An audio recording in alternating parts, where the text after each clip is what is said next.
how are you doing today? I hope that you're doing amazing and fantastic and wonderful. So does Nick. He is in his rocker down there. If he gets too fussy, I'll pause and then start the recording again. So if I jump around like in height or anything, that's the reason. Okay, let's try this again. He is now asleep, which means I can talk to you about my 2023 reading goals. I can't believe that we are so close to Christmas already. When you're viewing this, it should be Christmas Day. Maybe, I don't know. And I'm gonna do it this Saturday, which I'm pretty sure that's Christmas Eve. So hopefully you're enjoying this.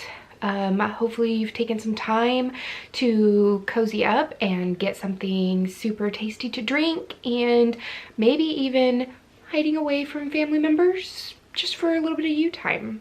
I hope that you are able to do that.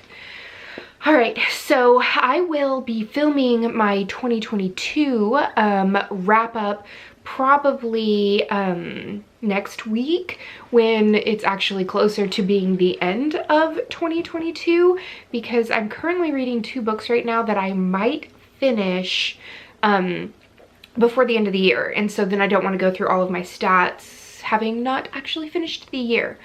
But I can tell you the goals that I have for 2023. Now, I go back to work on January 30th, which means all of this, not necessarily free time, but like time in between naps and feedings that I've been able to record and read and everything, that time is going to go away. And I am going to be working full time with a basically 2.5-year-old and a newborn. And so I really need to take into account those things and what my actual goals are for 2023. So let's start with videos. I would absolutely love it if I could reach 4,500 or even 5,000 subscribers. I'm not one to really like toot my own horn or really publicize myself or anything like that. So it's just a goal that I think would be really, really cool, is if I could reach that 4,500, or even my stretch goal would be 5,000 subscribers here on the channel. Right now I've got 4,254 subscribers. So hello, all of you.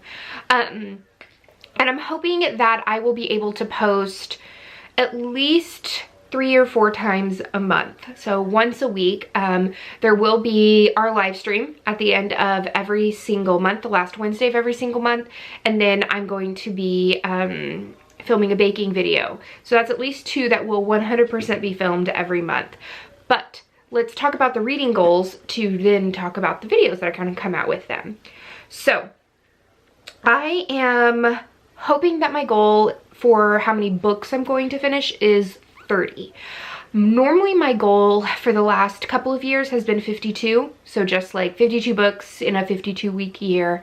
But I'm going to scale back a little bit.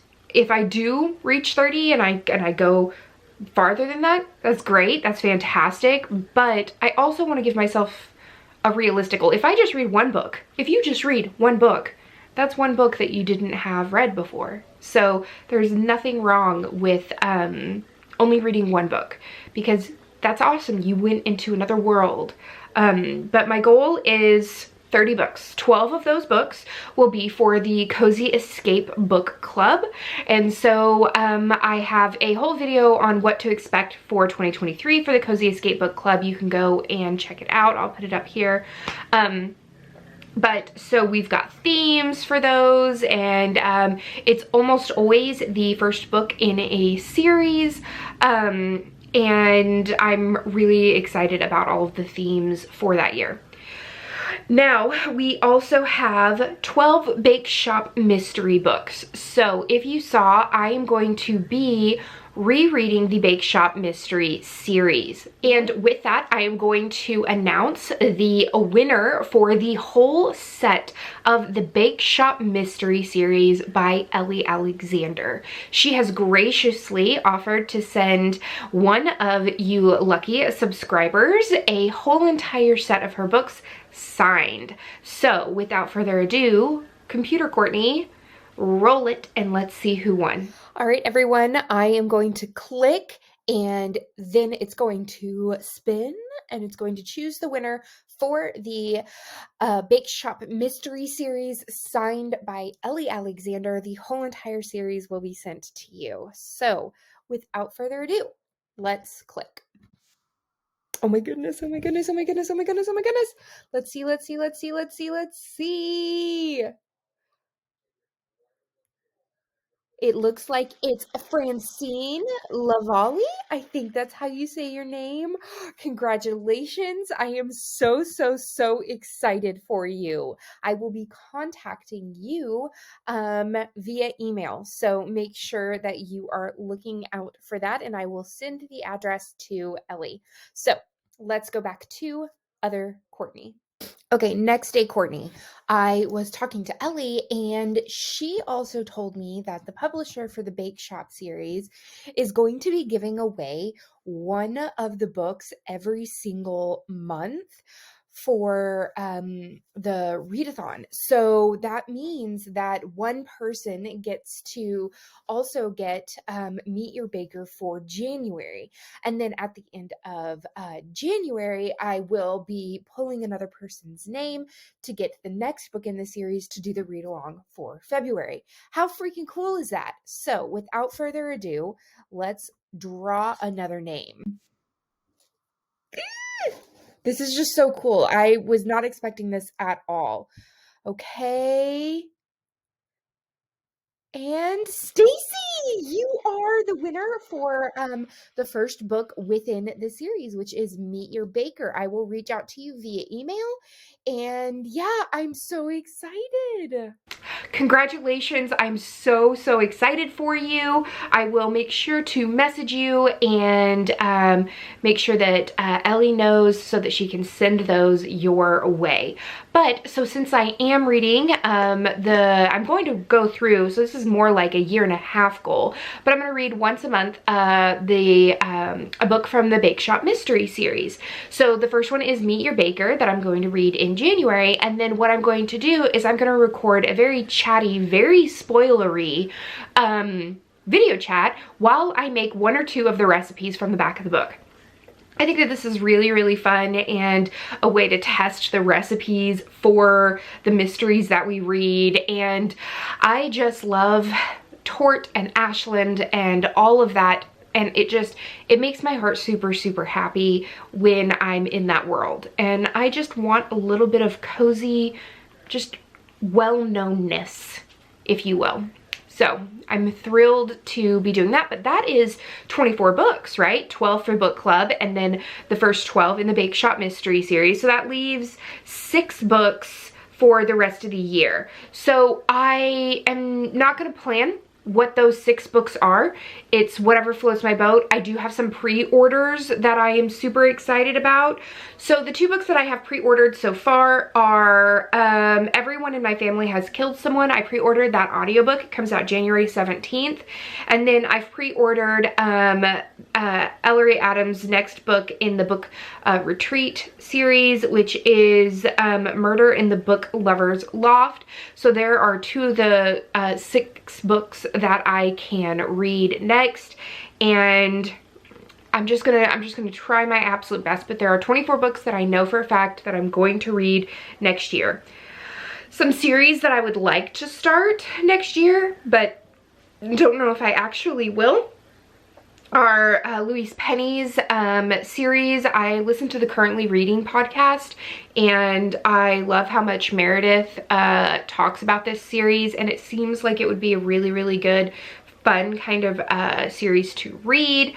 And then J.D. Robb's mystery series. Spencer from Intentionally Bookish absolutely loves this series, and I started the audiobook, but then the library took it back because it took me too long to read it. But it seems like it's like very futuristic sci-fi mystery thriller kind of vibe, which I'm totally digging a lot.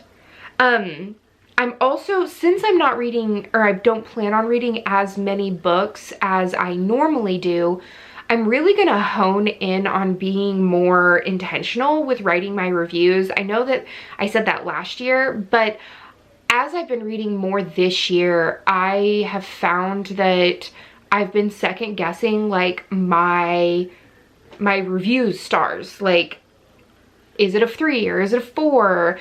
And I don't want to like hurt authors' feelings and things like that. So I'm really trying to be more intentional. And what I mean by that is I'm going to start using the call pile system to review my books. Now this is started and created by G from Book Roast, who I watched religiously for the first few years of me doing booktube, and a lot of the people on the Currently Reading Facebook group also use it. And so basically it's a rating system, and it's an acronym with 7 key tenets a reader can use to generate specific targeted reviews in a consistent way. So it's characters, atmosphere, setting, writing style, plot, intrigue, logic and relationships, and enjoyment. So to fulfill the system, each parameter should be rated out of 10. And once this is done, the overall result should be divided by 7, which produces sometimes a decimal between 1 and 10. And then you get to sort of then have a star rating from there. And so the star ratings are, if it is a 0 to 1, there's no score at all. If it is 1.1 to 2.2, it's a 1 star. 2.3 to 4.5 is a 2 star. 4.6 to 6.9 is a 3 star. 7 to 8.9 is a 4 star. And 9 and 10 are 5 stars. So I think that that would be a really, really fair and easier way for me to figure out how I'm going to rate the books. But those are just some of the things that I am super excited about for 2023. What are your goals for 2023 and how are you tracking them? Because I am going to be using the Bookmori app.